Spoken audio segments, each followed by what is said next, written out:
Hey, what's up guys? Jose here at shreddeddad.com. In today's video, I'm reviewing the IFAST Fitness FID Bench. This bench can go from negative 20 degrees of decline all the way up to 90 degrees of incline. So you can hit your upper body with a lot of different angles here. 12 different angles that you can move the backrest. As far as the seat goes, the seat can be adjusted to 3 different settings. It goes from flat and then you get 2 different levels of incline. So in total, you get 15 levels of adjustments that you can make with this bench.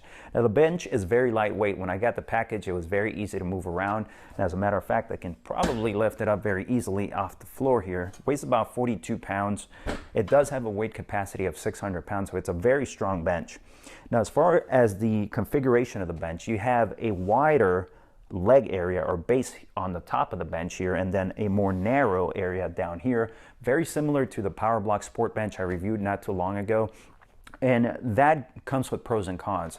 You get a big, wider base here, and the reason for that is because once you get on the bench here, when you lie down with the weight on top of you, most of the weight is going to come over here to this area, so you get a lot of stability up here.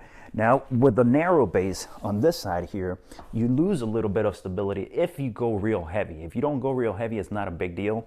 But at the same time, there's an advantage to that. You can have more leg room, more foot placement, so that you can push you can have more leg drive whenever you're going real heavy. Now, you do lose a little bit of stability, but at the same time, your feet are going to be anchored down the way you want them to in order to get the most out of that press. So it has pros and cons. Now, as far as the pad goes, the pad is about 1.5 inches in thickness. Feels very comfortable. From one end to the other, the width is about 10 inches, and then from one end here to the other end is about 35 inches in length. Now, as far as the seat is 14 inches in length. At the top here, it's about 10 inches wide, and then it tapers down as you go towards the area of the handle here. Now, there's advantages to this also as far as the tapering down goes, is that you have more area to move your legs around, but at the same time, whenever you're doing something like a decline type of exercise where you have to anchor down your feet here on the roller pads, then you might need something a little bit wider to give more support right behind your knees. So that's something they could definitely improve on. Make the pad here a little bit wider as at the end where it's tapering down, just to get some more of that support right behind the knees whenever you're going into a decline position. Now, as far as the different adjustments, you get 12 adjustments here. What you do is you pull out a knob here. You have a knob here. You pull it out, and then you're able to move it down, and it locks in place. So right here we have negative 20 degrees where you can do this for a decline bench exercise. You could also at the same time pull this up here all the way to there, and now you have a sit-up bench as you see right there. So it goes from negative 20 degrees. I'm going to bring this back down to flat, and then you want to make sure it clicks so that you make sure that it's locked. And then you can go up all the way up to 90 degrees right there. Now, as far as the frame for this bench goes, it's a 2x3 frame, so it's very thick, very sturdy, and very easy to maneuver.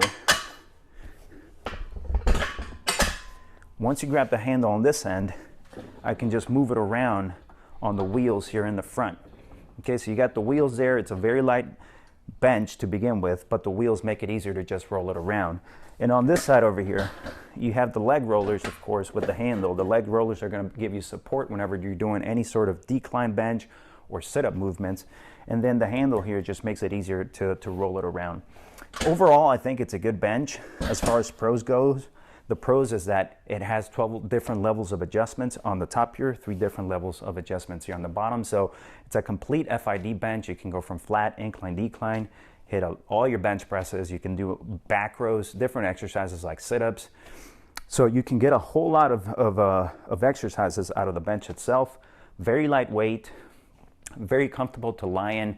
The only con I would say is that maybe for some people, if you're not used to having the narrow leg area here where you lose a little bit of stability if you go real heavy, then that would be, I guess, the only con. Other than that, I think it's a pretty good bench for the home gym. Very affordable, as a matter of fact.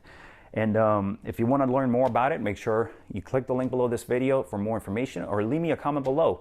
If you like the information in this video, make sure you give it a thumbs up and consider subscribing to the channel so you don't miss the latest uploads. For more home gym equipment reviews, make sure you also visit my website, shreddeddad.com.